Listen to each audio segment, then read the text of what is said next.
Are you here there? Can you hear me? I can hear you. Okay. Again, I You're, love the you're backdrop in another chair. and the I've backdrop. changed it. Yeah, no, I like that. It tells a story, at least for me. It can be distractions for other people, but actually, It's like it's like he painted that one in the sea. He actually painted that in the sea. So that's cool. and there's a bone in it from the sea. So Wait a minute. How do I if I tap on your picture, can I make it full screen? I'm trying to. well, let me just try Okay, that. that's better because I don't want to see me. Oh, I like that you have the unity of breath up there. Cool. I Well, there you but go.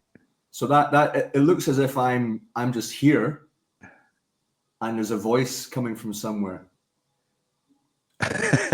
there's lots of them in my head. Actually, I don't have a lot of voices, but I hear everyone else's voices. I've always had it. Are we recording? We are. I've always had a singular voice. People always. I talk in reference to my guides, but really is maybe it's the guides. There's a singularity of a voice that and it's not even a voice. I don't hear voices. It's just it's an understanding. Well, I have from what you shared in that WhatsApp, and I think these are all related because so memory, past lives, and also one of the questions that a lot of people ask is how can you be so sure it's true? And I've always been interested in how anybody knows in themselves that what they experience is or is not true. Like there's a truth muscle, or there's like you just like if I said to you, how do you enjoy coffee? And you say, well, yes. Well, how do you know that? How can you prove it? You can't prove it. You just know it.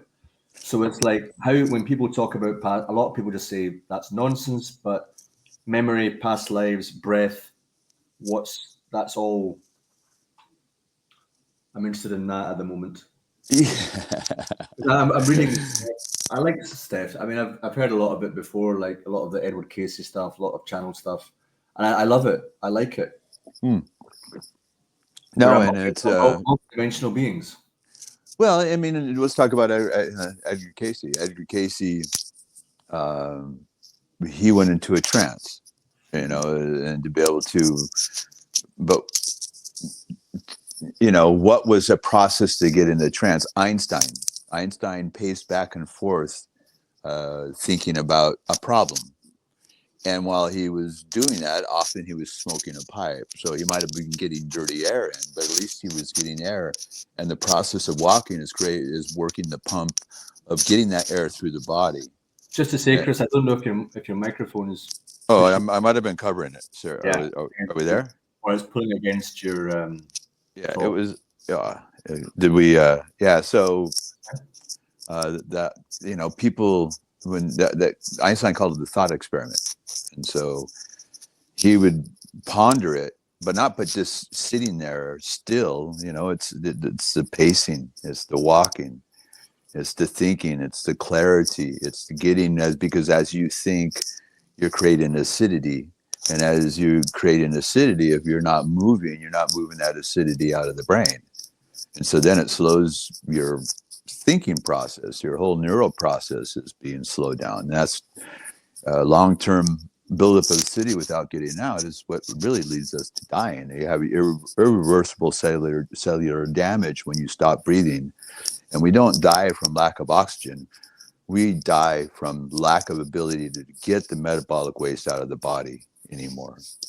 That's why you have to resuscitate someone, or you need to get them air within 3 minutes. Being a rescuer, being a first aid, being a lifeguard, my training, everything about that. Even though we're trained this, we just don't think and understand in the correct way about what's going on with breath.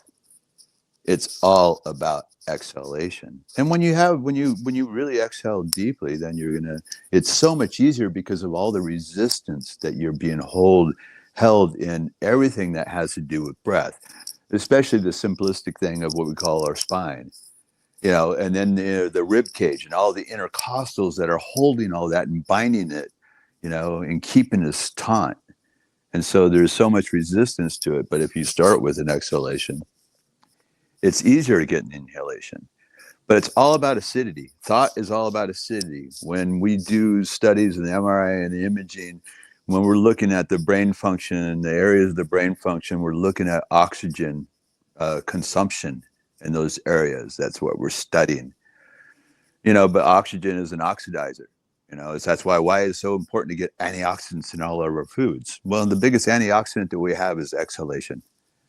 And it's like I could talk about this and have to pound it into people for weeks and days, for years, forever. We have to get logical, connecting with the source. If you want to start talking about past, present, and future, I mean, if we come from the source of energy and it's not this body that we're holding in, how do we connect with source? And all the writings, all the teachings, it's all about respirado, the respiration. It's all about what the whole word into itself and the spirituality means, right? It means breath, the Latin word spiritus. All the references are all to breath, breath, breath, breath, breath. That 112 ways to enlightenment. The first, and they say if you only do one of these things and practice it, you can become enlightened. And there's 112 of them. The first 4 or 5 actually say breath in them. The other ones say meditation, but to me, meditation is breath. So all of them, and if you start doing readings, and if you want to say meditation, you want to see God, you want to see spirit, you want to start, just every time you see those words, just put breath in there and you go, oh, yeah, you're absolutely right. It's the codex. It's the truth. You can't argue it. You could, but you're a bunch of idiots who want to argue the truth about what's going on with breath. And that's why I say, I don't need to only prove it in a sense of a dog and pony show, or prove me wrong through that, but prove me wrong through the science, the knowledge, the truth behind all that. That's the important thing that people need to be looking at. So when you understand what you are, because we can only live for a short period of time without it, or we don't live very well. That's what happens when we die. If we look at what's going on in the telomeres, right, and the on the genes, what happens as we age, those genes become faded, the telomeres, the ends. And what that's happened is they're becoming faded. And you think about if you put a bunch of bleach in your clothes, it becomes faded. It becomes acidic. It becomes whitewashed. All that can be reversed through deacidification of the body. Aging, disease, if we want to, ding, ding, ding, people will go, what? Reverse aging? What? I could live longer? Oh, what? I could heal myself? I mean, this whole system, I've derived this whole thing as self-healing. I've always looked at other people and I kept on studying more and more and more and trying to find out more information, where a doctor just goes through school for 6 years in residency or whatever. It's a short period of time. And they become pigeonholed because you have to. But I see these doctors who are helping healing people that are very sick. And I just don't understand why anyone would ever listen to someone who isn't healthy for their health, right? I don't care how much information they know. If they're not living by this, if they're not living example of what they're preaching, then I don't want to listen to them. And so I just kept on searching and searching and searching and searching and searching and searching and applying it to myself, and voila, what's happened? I became this guy who claims that he, went through this process of breathing and lost all hunger. Then you said self-healing. So what have you healed in yourself? What's that? You said self-healing. So what have you healed in yourself? Well, most people don't think, for one thing, that I'm as old as I am, as 63 years old, and they watch me, and it's not just the way I look, because I am, I have tight skin. I have, I'm not fat. I have lots of energy. I'm quick-witted. The attributes to being youthful. So that unto itself is a reversing of the aging process. To me, and get into the deeper, there's superficial things at aging, and there's really deep things. And when you start getting into healing, and then there's multidimensional healing aspects. There's past life healings. There's actually energy that's out there that keeps you. It's all part of the process that it keeps you at a certain level until you have a breakthrough. It's like these breakthroughs that people talk about in the spiritual realms. Oh, you had a breakthrough or whatever. There's this more and more level. The whole idea of enlightenment is it should never try to be achieved, because it's never achievable. Especially if you think that you are, then you never have been, and never get the idea of what it is. It's an ever going, ongoing, ever process that at every moment you have to live at an extremely high level of standard. And as a fallible human being, that's a very difficult tool to do. And so you have to have forgiveness for yourself and in humanity at all times. It's this, this great balance that has to go on. You push and you strive and understand that it's okay. My wife, who is from Thailand, practice, Buddhist country. And she thought it was quite remarkable when I made a statement about Buddha. And they would say, and it kind of goes like this. Let me remember what I wrote, because it was just in a text. But, they say that a man who leaves his wife, a man who leaves his children, a man who leaves his job, a man who leaves his people, a man who leaves his land to seek self because of his own happiness. And, and we call that a great man. And yet that's what Buddha did. And I'm paraphrasing. But Buddha even understood and laughed at his own misgivings at the end. And that's when he became enlightened. And he didn't need to go anywhere. He hung out with the ascetics, and the ascetics, when he looked at them, are all gaunt. And he just found himself being and seeing all this unhappiness in all of them. It's like, you don't need to create this great separation. It's actually being one with everything at one time. And that's when it all clicked for him.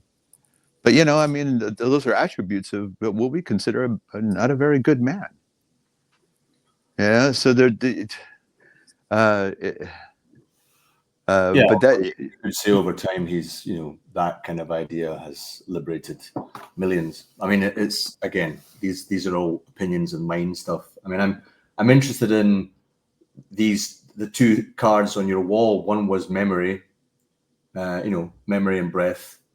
And because I'm in this is what's alive for me right now is exploring what I believe to be true about memory and what I remember and what I don't, and what dreams are for me, and breathing in, and then my dreams are different, so, and the person I've been talking to who's been doing more conscious breathing says that her dreams are more lucid, and that someone else who did a dream more breathing, they had a very strong dream that night. So what's going on there? Deacidification. What is happening when people are taking hallucinogens, right? What are those substances? What are they grouped as? Right? They're basic materials. They're alkaloids. Mm-hmm. And so alkalization and extreme alkalization of the body, what happens? It puts you into a lucid dream, or no? Because most people aren't lucid when they're, maybe after practice you could be lucid but they're just along for the ride, right? They're just along for this dream ride. You probably have. I know that I've taken LSD and I've taken mushrooms, so I have experience with that. And that was drug took me for a ride. It wasn't lucid at all. The thing is, lucid dreaming is where you are in your dreams and you are actually doing things and you're exploring on your own. It's like the game of now, right? When we're doing these things. Yeah. And control is a very very tricky word, because it's not about control. It's about letting go in a way that it's a letting go control that, it's, if that makes any sense. It's always that fine line between things. You know, that whole realm and that whole state, you know, the dream state, what is real? Is this real that we're awake, or is that real? I think that they're all real. You know, I don't, you know, dreams have different meanings and contexts to what's going on with you. The more deacidified that you get, the more lighter, enlightened that you get, the more you could be connected. The whole idea of this enlightened is because you're connected with this, you know, energy source in a more pure sense. It's not light bulbs, but you know, there's an extreme vividness in everything, like lucid, like dreaming, the dream state. You know, there's differences between colored dreams and black and white dreams. The dream state has all different types of things. Mm-hmm. You know, there's contextual meanings of things for you to have lessons, for you to figure out. And then there's things that happen that are real that you thought you dream of. I think there's dreams where you know, this is one of the ideas, and I've read this many times and experienced the thing, oh, that actually is me right now in some other dimension. Yes. That is me if I'd taken that path. Well, no, you're in that dimension at the same time. We live in a multi-dimensional reality, Graham. Yeah. And the thing is, it's the echo effect. So the echo, and so the mirror effect, and so the ripple effect that happens through all these at the same time. And when you get good at practicing all these things, you could start living more in unison with all of these realities. You know, what I call 10 plus 1, because it seems to be that 10 plus 1 is what theoretical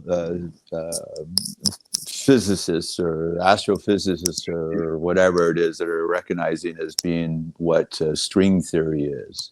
Mm-hmm. And so I'm just going to use that as a base. And it seems to make sense that if we start looking at how we count, we don't count in a linear fashion. We count in a curvilinear fashion, like a clock, right?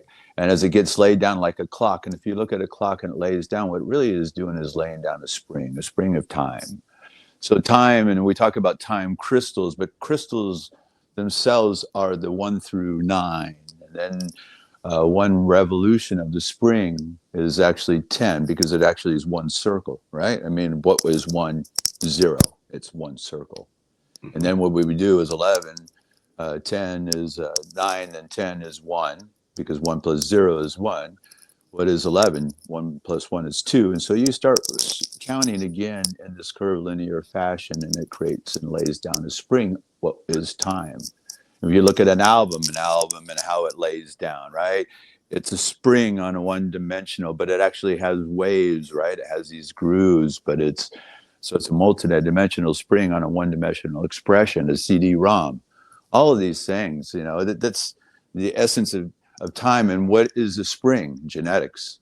What is our DNA? It's a double coiled helix, right? And so when you start getting good at slowing things down, you're really understanding the matrix, and then you could work within one of those realms of the 10 plus 1 dimensional spaces. We live in this 4D, this physical realm that we live in, this soupy mess is 4D. People start talking about, oh, we're going to be ascending to 5D. No, we're going to be ascending to 10 plus 1D. You know, that people are just thinking that, again, they're thinking in a linear fashion instead of a curvilinear. Energy wants to be this compressed. If we look at our suns, right, this energy compresses down to the singularity of point. And through that singularity of compression, you know, you have this expression of energy outward. And it's no different than what's going on with us. You know, and it's a breath pattern. And if everything breathes, everything contracts and expands. And when you could start understanding that this is how things work, you know, you could start living in these other dimensions and understanding that there's the 9th dimension, the 8th dimension, the 1st dimension. What does that mean in reality? And I'm trying to, I mean, when we start talking about these kind of things, it can be hard to find language for it. But what do you mean practically by that, to live in another dimension? It's like Well, dreaming dimension. well, you could hide out because there's a lot of excuse me, Grandma. I'm doing a transaction right now. How you doing? Good. How are you? We're good. Thanks. All right, thank you. Have a good day. You too. Yeah, $20 selling that? stuff. I've been selling a lot of stuff. I sold about $3,000 worth of stuff through Facebook marketplace. Nice. So yeah, reducing inventory. But anyway, well, I mean, if things are 10+1, and that's the truth of everything, you know, with time intertwined between these dimensional spaces or whatever. I mean, it's really that we're living in that at all times. And so, but you can understand that we live what is one. We can live in the singularity. So I live in the singularity of the world, right? I am part of everything. The second dimension is this dichotomous world. Two parts, two particles, positive and negative. You push and pull, and how they intertwine and work with each other, right? I mean, and you think about, you know, coupling and everything else, and how just magnets work together. And so, you know, you have the dynamics of the second dimension, right? Then you have the third dimension, and we talk about the past, present, the future, the Trinity. Let's talk about this thing called this equilateral triangle, right? And that's what I call first structure. And so you see that these are crystals in time, and how there's a structure and how they add up and how they affect us. And so when you understand, like the Trinity, right? The past, present, and future. If we look at the past, present, and future, we actually have 3 bodies that are in our cells. People talk about 7 chakra points. They talk about this. They talk about that. But really, if you look at the past, present, and future, the future sense in our body is in our second chakra, because that's what is called reproduction. You have, you know, everything that's set into that area is for the future. You know, you reproduce, you have babies, everything. That's why everything is driven around sex in this whole world. I mean, it's sex drive in acquiring it is our biggest genetic coding, because without it, we don't have a future. And then if you want to look at the past is in the 6th chakra, the mind's eye, the 3rd eye, the pineal gland, the information that had ever existed time immemorial, right? And that's what that thinking process is. And then you have the here and now, what people call the heart chakra in the 4th, but it's not. It's the heart lung, or just say the lung, because the heart is just a evolutionary sense of that lobe that's on the left side, that used to be a lobe, is now this pump. And so if you could bring together this manifestation in our physical bodies and learn how to balance them instead of living in the future sense, because people vacillate, and this is where people get into psychological quandaries and problems and depressions and all this stuff, because they're always vacillating between the future and our growing, and then our past in our minds. And we can balance that out through our heart, which I call lungs, in our 4th. And so if you could learn how to create, instead of a convex, you could make a concave. You change the energy from a oh pitiful me to oh powerful me. But it's also a process so that you are manifesting in this body and embodying in it. And that's all through this process, and it balances it between the past and the future through the presence of breath. And then you can start physically changing your body and how you carry yourself to open up that heart lung chakra point, and living and leading physically with that point in the manubrium, that place between your lungs. You can start leading with it instead of leading with your cock or leading with your head, which most people are doing. And they just beat themselves back and forth between the two and have no balance whatsoever at all. And you can balance that all physically through manifesting it through breath, through the here and now. And people just don't practice it. They don't massage it. They don't work it. They become victims. They only want to take responsibility for the good things that happen in their life, and they want to take no responsibility for the bad things, and they always want to blame others. And so there's this whole victimhood. Everyone's a victim, you know. I mean, of some way or some, we're not perfect. No one's perfect, but we need to, you know, we have to stop continuing to be victims, and that's what breath brings everything together. And I'm still not clear about my direct experience of experiencing in other dimensions through breathing. What happens in me potentially? Well, I don't. That's a question for everyone. That's a question for them. You know, that's not. I can't. I can't. I can't guarantee experiences for people because people's experiences are their own. I could guide them to what got me to the understanding with breath, so they could relate it into their own experience. You know, that's a tricky path to think that. I mean, once you name something as that eighth dimension or sixth or seventh, then it exists, and people want to know what it is. There'll be an intention to discover, and you're saying breath can help you if your intention is to do that. But then what you understand from that will be entirely your own experience. Well, no, there's a no.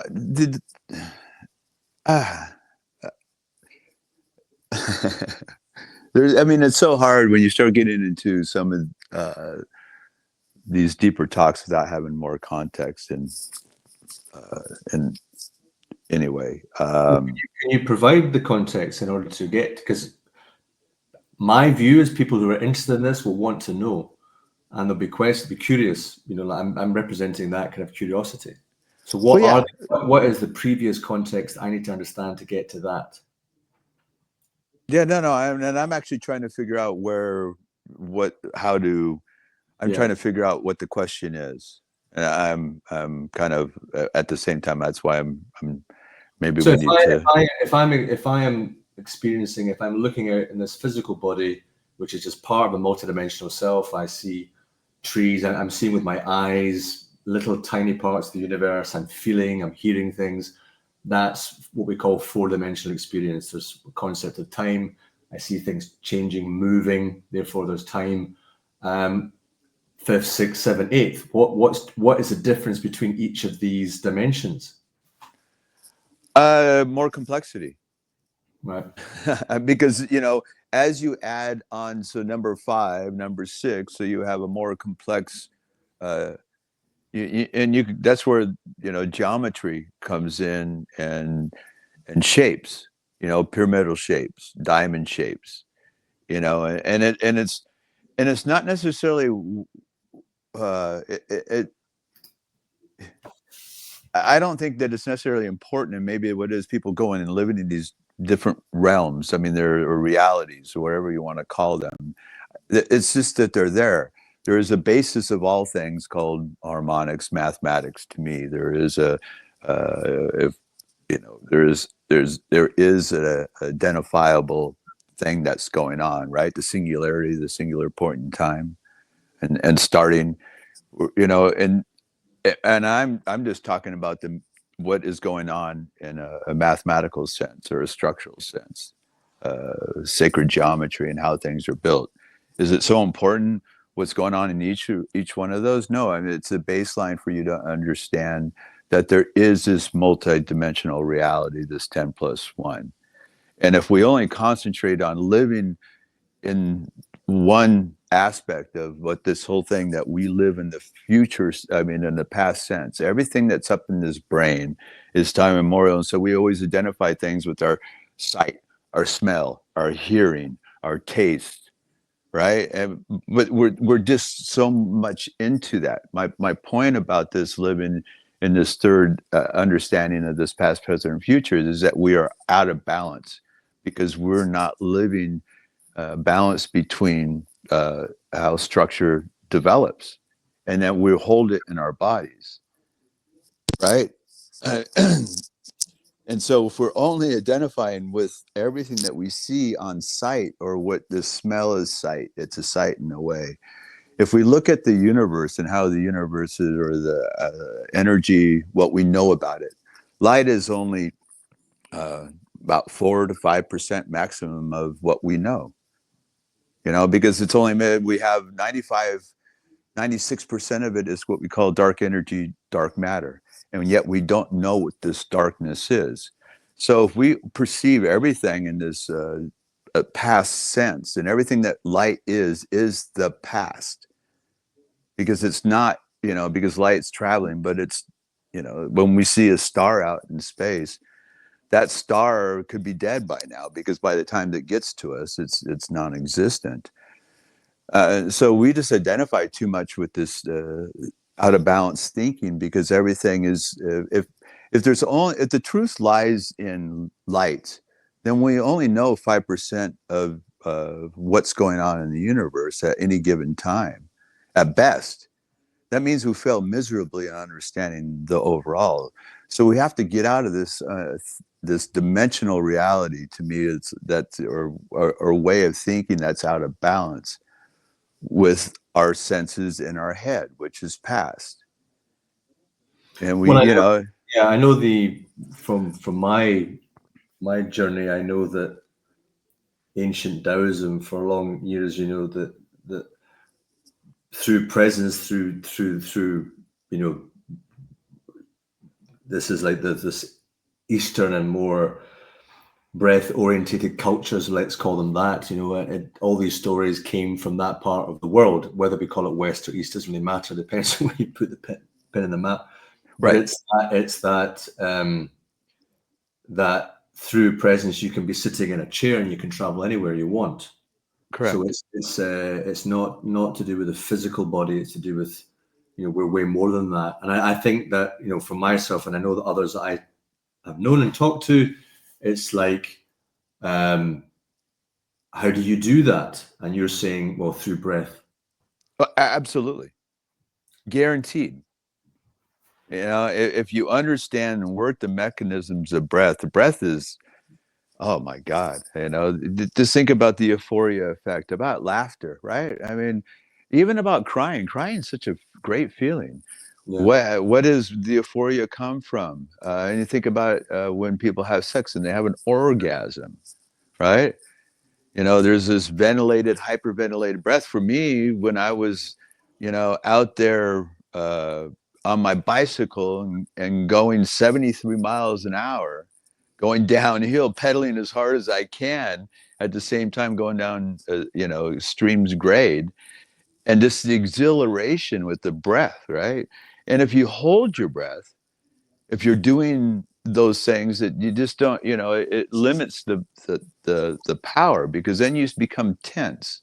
If I'm going 73 mile an hour down on a bicycle and it's a sweeping curve and I'm pedaling as hard as I can, so you got to create this balance while you're going extremely fast. Of course, you get in a tuck position. But if you're stiff and rigid, you're going to have a higher propensity to crashing. So you have to let go to be in those flow states, or otherwise, if you get rigid, you're out of control. And that's what, and I even though I've never done tantric, and I'm sure, with the people who are doing and practicing the sexual tantric as well as tantric breathing, and I've done enough different, even though I haven't done that, but I understand it because I've done enough other breathing practices too. And I don't like to identify as anyone, because they're all great. We should practice these, we should practice as many and learn as many. And as we change, so should our breathing change. People get stuck on this fashion of it. They become rote, and they don't understand that change allows change. And people become pigeonholed in their ideology with diet, with anything and everything, right? And so to me, it's like even our breath, we practice different breathing techniques and see what works for us. And sometimes it won't work for us anymore. I know that happens with you, Graham. I know that you have this ideology. I've actually, without even trying to do anything, I've seen breathing habits change in you already. You used to struggle about this and really get stuck with this whole exhalation thing. Your exhale, and I've heard you before, and it's this much, it's starting to flow. It's not so grasping for air, and that's part of that process. It takes time, especially if you're, if you're 50 years and you were in the womb for, let's call it a year. Let's just make it or whatever. So that's 50. And I know that you're 53 now. That's 54 years of conditioning, of poor breathing habits, of drowning, of umbilicus wrapped around your neck. I mean, everything is, taking your breath away. And so give yourself some time to actually go through the process too. Have forgiveness. And it, for you, yourself, everyone involved with this, we're a bunch of fools. That's the ship of fools that we are. I was very aware the other day. I was jogging 2 days ago, and when I don't know, it was a strange feeling because I was breathing in through the nose, out through the mouth. But there was a point where when I was blowing out, it felt as if something was pushing me from the back. It was a very odd feeling. So it was, I'm blowing out, but there's this kind of a circular motion, and I was in this sort of circular movement of breath and movement.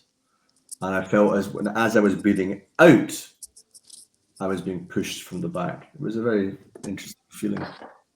Yeah, no, that's when I'm meeting people, when I'm talking to people, when I'm whatever it is, I'm looking at their eyes, but I've already looked at I've looked at up and down their whole body. We talk about Edgar Cayce. I have the ability to be in presence at all times. It doesn't require me to step away, and that's what breath has done. Edgar Cayce was able to do these things, but having to go, in a very vulnerable place, right? Where you have to make sure that, I look at things as, how safe we are. You have your cave. If he goes into, people go into his trance, someone could come up and murder you easy or do other things to you, whatever. So you always have to have a safe place of protection where breath, for me, I could be in presence at all times. And I don't have to go into that place of trance, which is a dangerous place. That's what happened to me when I did rebirthing. Leonard Orr. I always like to give respect to, people who've done the process. Leonard Orr created this rebirthing. I never heard about it before, but I lived in Calistoga, which is a healing place. Hot springs, massage, you name it, mud baths, it's everything. That's why I gravitated towards that. It wasn't about the alcohol or anything like that. It was about the people that were there, alternatives. I got invited by my massage therapist friend to go to this rebirthing class. I said, why not? I've been practicing some other breathing techniques already, conscious breathing that were brought to me by someone I worked with at a kids camp. And that was Yogananda's Kriya, Kundalini Kriya yoga aspects of it. I'm not going to say I'm, skilled at it or not, but I went through the Leonard Orr's. It was taught by a Native American, the rebirthing. It was a very large basement kind of thing. I mean, there probably was a 30, 40 people that were in there, and you worked in teams together. And so I went first. And you go into this breath process. It's a hyperventilation breath process. And I almost an hour later, I was waking up to, and I had this feeling of, my body, the body, the weight, the concrete. And I'm coming back into my body as though coming out of under anesthetic of having a surgery.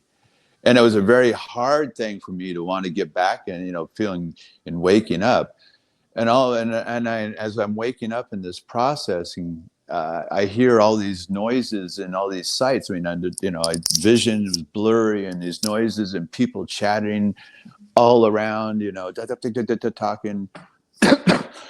And then I kind of woke up and that was 45 minutes later. And the Native American guide said, you were above the roof line here for about 10 feet and just floating around and just enjoying. You never wanted to get back into your body.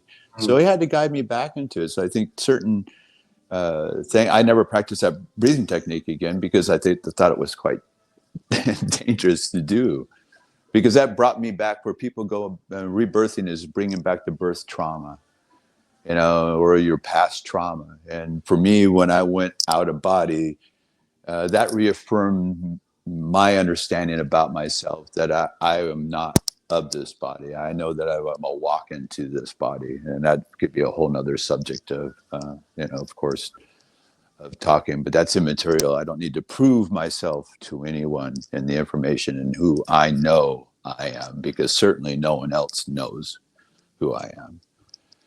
But the truths have woken up in me, and if it doesn't happen one time, it always gets reaffirmed multiple times. And so then I know certain things and aspects are very true, and I go with that.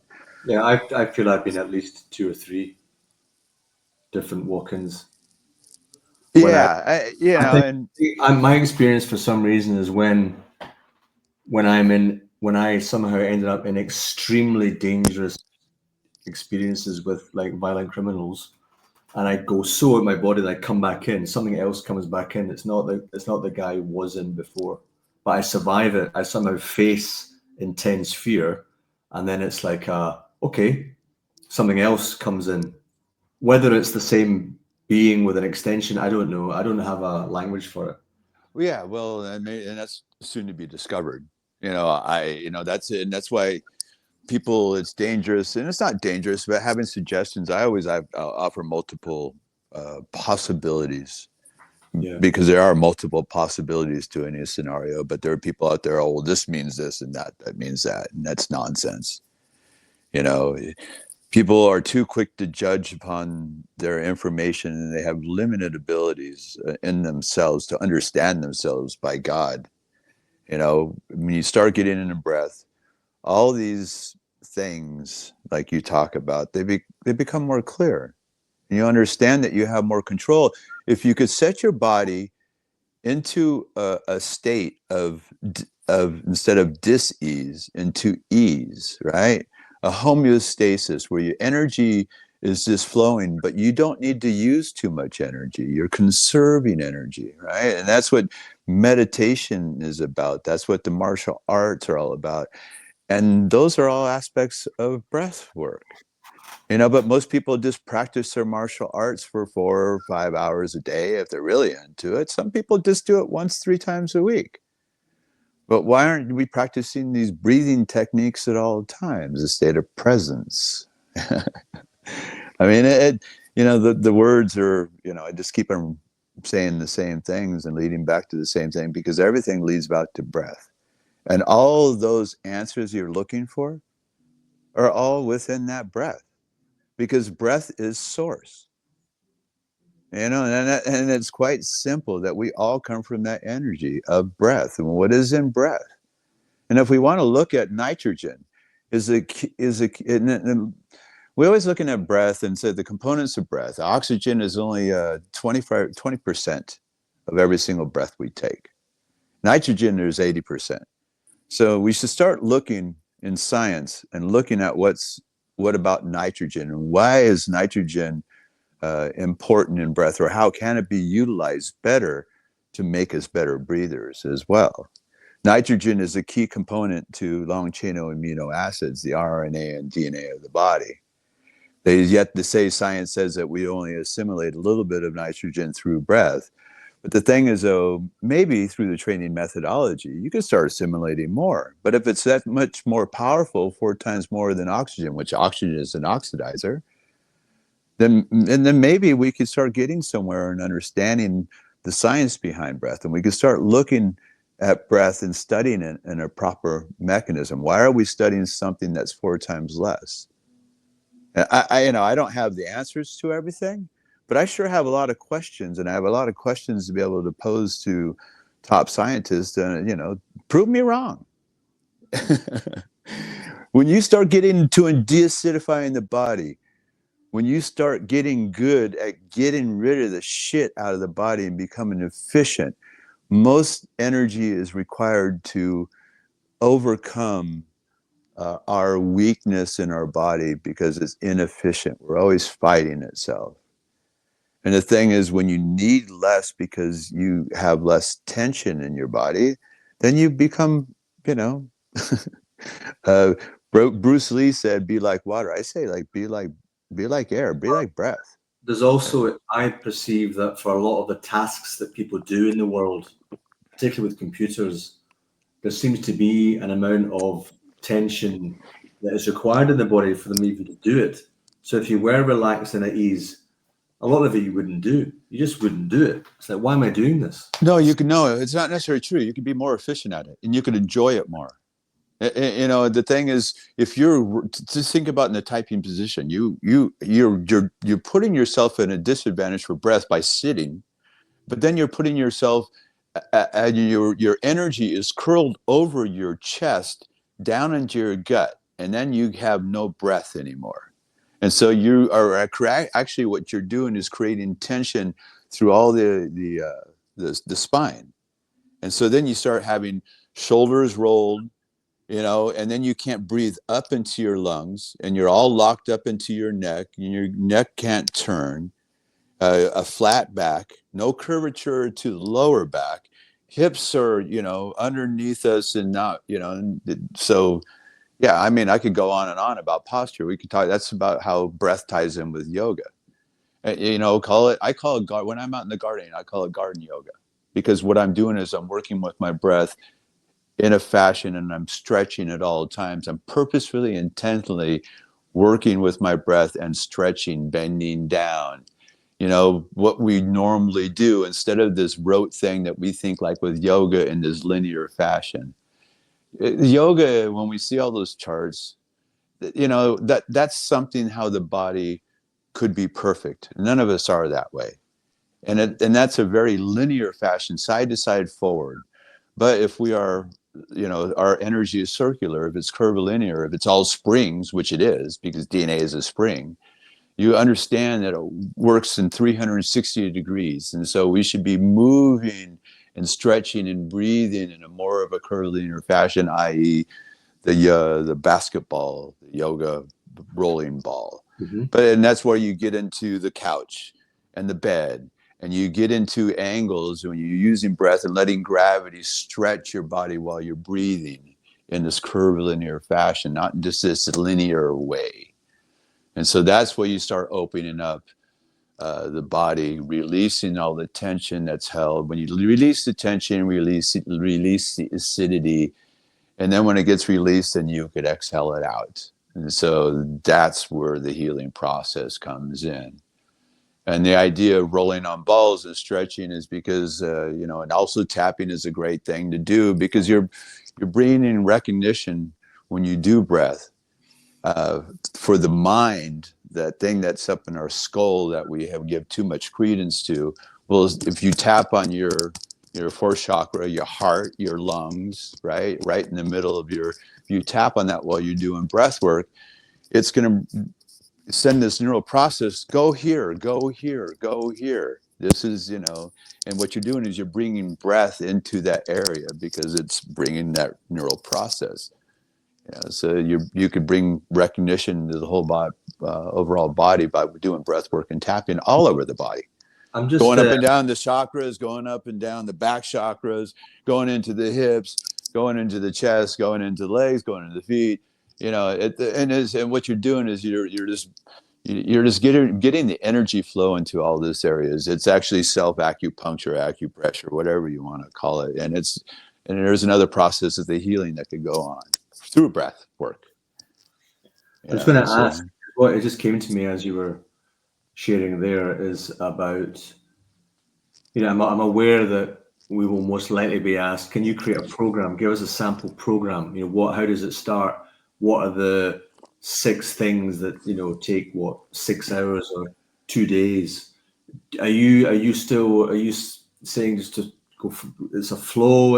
If it's 8 hours, we'll just go for 8 hours and we'll do it, whatever comes up, we'll just work with it? Or do you have a specific idea in mind of this is what we do for specifically? Again, for what now? As a program? I'm just saying, I know that Alexander, and we're recording, I know we're recording now, but Alexander's going to ask for, what's the program? What would you do? Well, the whole thing is that he was asking the program how that question was how the Yeah, that program was integrates, integrates in ayahuasca, and it doesn't. I don't really want to be. I don't mind being there at the end because that makes it efficient because it can roll over, and that's what I thought Peter was trying to get at. And so he, there was no ever any plan of integrating. He wanted to know what the program is to integrate with the ayahuasca retreat, and that's not at all. We're to me the whole idea of the Breath Festival. I mean, the unity of Breath Festival. It fucking flows and it's perfect, and I can sell that. And we're getting pieces together and soon because I'm gonna fucking go aggressively out, and when I have this more tangibility with the logo and everything else, I'm gonna get on the phone and I'm gonna start reaching out to people. I have these people. I have In Essence. I have the owner of In Essence wants to make a documentary. You need money. I want to have this Unity of Breath Festival. I want can I get sponsorship? I'm going to go aggressively. I know enough people. This is real. I'm and the unity in the festival. I love that idea, and because this is what I've had a vision about anyway, and bringing, this friendly protest of breath anywhere and everywhere, and they're the major cities in the world. Just bringing people together one breath at a time. And I haven't had an essence, and it feels so far. It feels it's gonna, it seems like everyone's in. So having the breath, what you call the artisan breath resident retreat, whatever. You have artisan residents, and I'll have a program every day. Every day I'm 5:00. Let's get together. I mean, it's come in, and what I'm going to do is I'm just going to, 7 days. And people could join in. I want people to be a little natural thing that will happen is that I'll start off, and I'll, whatever, go for hours, and when it feels right, stop, and break for what people want to break, and they need to have their time, and then breath walks. I have because I've done a lot of education stuff with children and night walks and different things like that, and so, I had to incorporate, and I have ideas about, nonverbal communication and going out and breathing and just seeing how, and then coming back and talking, whatever, just understanding things. There's a lot of things that I want people to break up into groups and help each other. I want people to bring their families. I want it to be, the kids can be out playing because they're going to be breathing. And I think the breath, the idea that for a week-long festival and people could get there, and I think that, I think that the money, see, that's what the whole thing is. I'm sure that there could be a gate fee, right?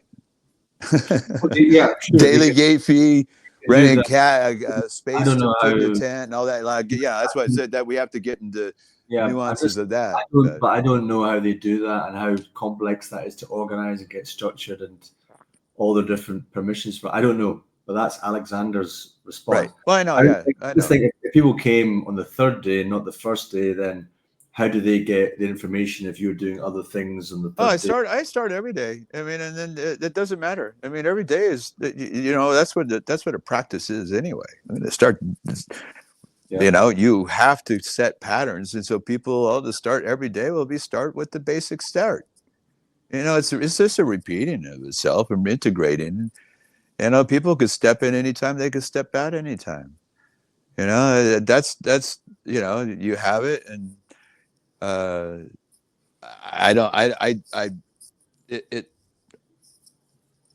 don't see it for me. I'm the one who's leading it. I don't see any issue for it, right? And so a lot of people don't understand how that can happen, but it's, to me, it's all the process that I want. If someone came in the second day, say, and someone was there in the first, and they got this amount of time in the first 3 hours from, let's say, 5 to 9, whatever is 5 to 8, whatever it's going to be. And then people break off and stuff like that. And people are going to, and they're going to be able to the next day. And this is part of the teachings that I want to do, is because then work with someone who's new, because it's always working in pairs. That's the best way to do it. And actually, I think it's a good thing to rotate people and work with different people, because then you could help teach and facilitate at the same time that you're learning. I think this is a very good selling thing for the week-long festival would be that, you know, within that you'd be, you know, how we can train people in. Yeah, that's the whole thing. I mean, I'm about efficiency. It's all about. Yeah. And but then is it like, it's not like you have to anoint them and say you're now officially able to teach what I've taught you. It's like no, people understand it or not. And the thing is, some people will get it in a very short period of time. Some people never get it, Graham. Yeah, I know. Some people want to set themselves up as a breath teacher based upon your teachings or your sharing. Well, and that's why you don't have a certification, and it's not necessary. So and actually, I want people to take this understanding to whatever they know now and apply it to what they're doing. Yeah. And to me, it's not about me. It's not about me at all. This is about truth. Well, and if we could get people to be living truthfully, then we can change the world. I think what you're saying, what I'm hearing is this is less about, you know, I have something to teach you. This is how it's taught. This is how you learn, and this is how you teach it to other people. No, I am reminding you about something that you've forgotten, and it's very simple to do. You just got to keep doing it, and that's it. Conscious breathing, breathe, conscious breathing, explore, develop it yourself. Tell everybody you know, get involved. This is what I'm sharing with you. If you want to find more content or more information, there's a website, Unity of Breath, where there's like videos of other things and content and so on. But ultimately, it's about organizing, getting together with people and breathing together consciously. It's not breath circles in your neighborhood, in your town, in online, everywhere in the world. You know, yeah. I mean, yeah. And that's why I want to build this whole network too, right? And there's where investment comes in. You know, and I have no idea about a lot of this other stuff and how this other world works, but there's people that I know that we know how they're involved with all that.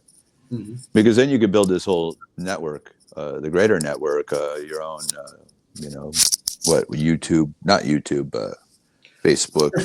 I just think there's I was walking back from the supermarket and it was quiet. Lunchtime, I'm holding my water and I'm breathing, and I'm the people that are called to do this properly, I think are it's something that they know is true, therefore they will do it because they know it's true. And they might forget, as I did, or they might walk away, but ultimately they will discover in some way that it's true, and therefore people will be called to do it. Others will just go, this is nonsense, and never think about it again. But who cares? Yeah, who cares? The ones who get it, yeah. Well, no, but the thing is, though, if you want to have amnesia, then continue to live in amnesia. Continue to live as in the Matrix, the movie The Matrix. You know, I want to go back to that state. What is real? You know, the nature of reality. You know, people want to live in their emotions, and they only want to identify with those emotions that feel good to them. You know, right? You know, and that's why they're not balanced. And if you think about bad emotions, they actually create an acidic environment. So if you want to get rid of bad emotions, you breathe it out. And so people who are full of, you know, they're dis-ease and they have anxiousness, which is, you know, they have depression. Depression means depressed down upon. Feels like you have an elephant sitting on your chest. And the reference is right there because you're not breathing. And then people get into the fetal position. Try to breathe fully in a fetal position. It's impossible to do. So as we bind up, right? Yeah, it's taken me 3 months to realize that my bed is too stiff. Therefore, it's pushing on my shoulders and acupuncture points in my body and my hips, which is causing me problems to sleep and breathe. So I've now ordered a topper for my mattress to see if that helps make a difference. But it's like the more you breathe, like another example, because I could have observed that before, but I don't think I could until I was breathing more. Then the other thing is like, I know that, say, so my particular addiction, the strongest one used to be beer. And I've been exploring that as like, what on earth is it about sitting down in a place, in the social circumstances? It's just a pattern. It's a pattern that my body knows. It's comfortable. It provides a lot of something for me that's no longer happening. And then for the body asking for that at a specific time, it wants that comfort. I go, okay, I'll sit with the feeling. I'm breathing into it, and then I become more aware about what the function of that specific addiction. And anybody who's listening to this, anyone who's got an addiction, if you're breathing and you're watching it, and then you don't give into it, you learn, you're reprogramming that loop immediately, because the belief, I think I know that beliefs are imprinted into us through our upbringing. We're children, we don't know anything, we're seeing things, we're being imprinted with it. In genetics, most importantly. Breathing it in, breathing whatever's going on, and then say, okay, through breathing, and I can change that pattern.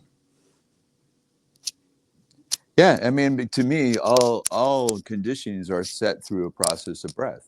You know, look, if it is known that the autonomic nervous system controls our breath, so if it controls our breath, then, i.e., our breath can control our autonomic nervous system.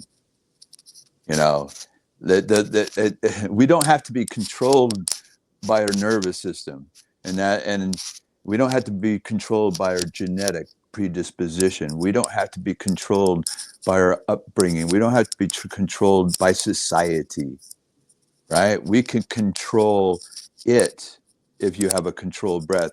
I hate to use the word control because that's being at play with, dancing the dance, being even free within understanding that, and understanding when you're working too much with your breath, you're not allowing it to be a natural state as well. You know, that's what happened to me with food. I was so attached to what happened to me and not needing to eat that I thought if I would go back and eat and enjoy food, that I would lose this ability, and it became something into itself. And now it's like, oh, well, I don't, you know, it became an issue. It became a problem for me. It became also a problem because I wanted to share this information back then with the world. And so 20 years later, and I'm hoping that this have the opportunity to, because this will allow me to have some personal freedom, you know, with all not carrying all this weight and this angst of this sharing this beautiful knowledge with the world. And, you know, that's why I say it all the time. It's my breath is my bane, because I'm going to talk about this until the day I die. And if I keep on talking, that means I'm breathing. So that means I'm not going to die. People succumb to themselves. They die because they give up their breath. You don't die from old age or disease. You die from the lack of ability to take another breath. Plain and simple. The more that you breathe, and the more efficient that you breathe, more that you can change your breathing habits, you will become not only a different person, you will become a different, whatever. Are you saying, though, that, I mean, that you can continually reformat the body, as it were, and keep on living? Or the Why body? not? Yeah. Yes. Longevity. We die from we disease, and the telomeres aging. The aging process is a process of acidity. Rejuvenation comes through exhalation, getting rid of the acidity out of the body. There is no food that comes even close to being an antioxidant. Food into itself is a drug. How much energy does it take to not only make that food and get it to your home, but to eat it and process it out from mouth to anus 50 feet, right? It's a very, very, very, very inefficient process. And then people eat these complex meals, and all these digestive enzymes are fighting to go into your gut and to break all this food down, because it's swimming amongst each other, because it's all mixed together. And then we put a bunch of water in at the same time, and we dilute our stomach acids even further, and they have a slow down process. And then people drink copious amounts of wine and other alcohol, which destroys the whole process. And then they eat sugar at the end, which sugar stops digestion. And you want to know why people are sick, right? People are addicted to food. Food is the biggest drug out there, followed by alcohol. And we're taught that at a very young age as babies. And we're force-fed for our parents, fortunately, in the womb or our mom. But then we're born into this world. We can't communicate. People don't really understand what we're trying to say when we're an infant. And so we're crying. And so every time that we cry, what's the first thing that happens? Stick a bottle or the tit in the mouth. Might not be why hunger is not the reason why you're crying, but you know what? Okay, this works. And so you placate yourself, right? And so you get these endorphins released. And so you're self-medicating from birth, before birth. And so breath has brought me in this presence to look at the process of what's been going on, because I've been able to step out of the body and see the whole of things for what they are outside of self. And anyone and everyone, if they can, get there, because they have their own breath. And so I know, if it's allowed me to be able to do this, and that's why I need to share it with other people, because I could guide people through this, because I've experienced it all. I haven't been taught this from anyone. I don't have a teacher. I don't have the certification of training. Yeah. But yet I know, through all the trainings that I've come through and this extreme self-exploration that I've put my body through, near-death experiences, things that didn't make any sense. Driving solo down through Mexico, Central America, and Guatemala in my van and taking a mountain bike. I've done, living solo and traveling around and when I'm doing all those things, like when I lived in Moab, Utah as a mountain bike guide, I'm actually exploring deep into places where most people never go, because I'm on a mountain bike. And so I'm able to drive into places and, visit Anasazi sites and things like that, or go to the Mayan ruins in Palenque and go climb them and listen, sit amongst the howler monkeys and hear the voices of the past that ran through there.